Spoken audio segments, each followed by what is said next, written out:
Cara, eu teria deixado meu filho. Sim. Vá embora. E nós realmente estamos restringindo um pouco mais as crianças, sabe? Por uma sensação de, ok, segurança máxima, eu acho. Mas, sabe, naquela geração, eu tinha permissão para fazer viagens e trilhas, e acho que isso me beneficiou. Então, ao escrever o livro, eu pensei, uau! E você conversou com pessoas como Jonathan Ive sobre isso. Sim, eu adoro. Será que estamos protegendo demais as crianças para que elas não cometam erros, não se testem ou não amadureçam da maneira que é melhor para elas?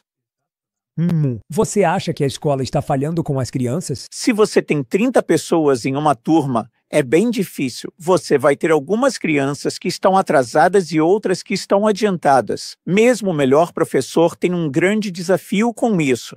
Eu não diria que a educação está muito melhor ou pior hoje do que há algumas décadas. Sempre pensamos, ok, quando trouxermos o computador, isso vai ajudar. E certamente, se você quer encontrar informação, tem sido ótimo. Ainda estamos trabalhando nisso agora com a inteligência artificial. Talvez um tutor pessoal seja encorajador e trabalhe no seu nível. Ainda está no começo, mas eu tenho visto um pouco disso em salas de aula. Pessoas como Sal Kamigo, que a nossa fundação está ajudando a apoiar. Mas a educação o computador não fez com que fosse tipo, uau, as crianças aprendem muito mais hoje do que aprendiam há muito tempo. E eu ainda acredito que podemos mudar isso.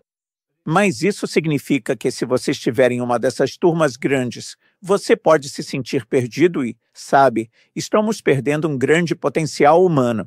Você tende a gerenciar outras pessoas da mesma forma que gerencia a si mesmo. A primeira vez que senti isso foi quando estava contratando pessoas que se mudaram com a família e tinham filhos. E pensei, se eu não posso pagar o cheque desse cara, isso é falta de educação. Sabe, ele tem um problema de verdade e eu meio que estou prometendo implicitamente que já resolvi tudo isso. Então isso me assustou. Qual é o seu hábito favorito para a saúde mental? O que estamos entendendo errado? Porque parece que você achava que talvez o computador daria às pessoas esse impulso e a capacidade de baixar mais coisas e aprender mais. Onde foi que erramos? Bem, o ponto principal é a motivação. Se você tem uma criança super motivada, então sim, acessar o site do Quem Fazer, sabe, horas de exercícios de matemática, isso é ótimo. Mas, de certa forma, isso pega o aluno que já está entre os 20% melhores e o torna ainda mais intimidador para os outros. E, sabe, as pessoas podem chegar e... Se um aluno da 8ª série pergunta, você tem confiança em matemática? Se ele responder não, tem 5 vezes mais chance de abandonar a escola. E assim, acabamos perdendo alunos, e é mais por falta de motivação. E então a maior parte do que fizemos no computador foi sobre ok, se você estiver motivado, nós vamos te ajudar, e não tanto sobre como fazer com que isso pareça relevante para eles e lhes dê uma sensação de sucesso. E talvez desta vez, com esses tutores pessoais de inteligência artificial, nós conseguiremos fazer isso direito. Mas as crianças desistem, tipo, não, eu não sou uma dessas crianças que é boa em matemática, embora para muitas profissões, e até mesmo para cursos universitários, exijamos aprovação em testes de álgebra segunda para poder prosseguir e até mesmo ser enfermeiro ou policial. Então temos trabalho a fazer. Sim. Mas mais sobre o lado motivacional. Sim, eu realmente aprecio você dizer isso, na verdade, porque eu acho que a gente costuma pensar em mudar a educação de forma tão teórica e funcional, mas é o impulso, é a motivação. E eu estava pensando em como colocamos limites em nós mesmos.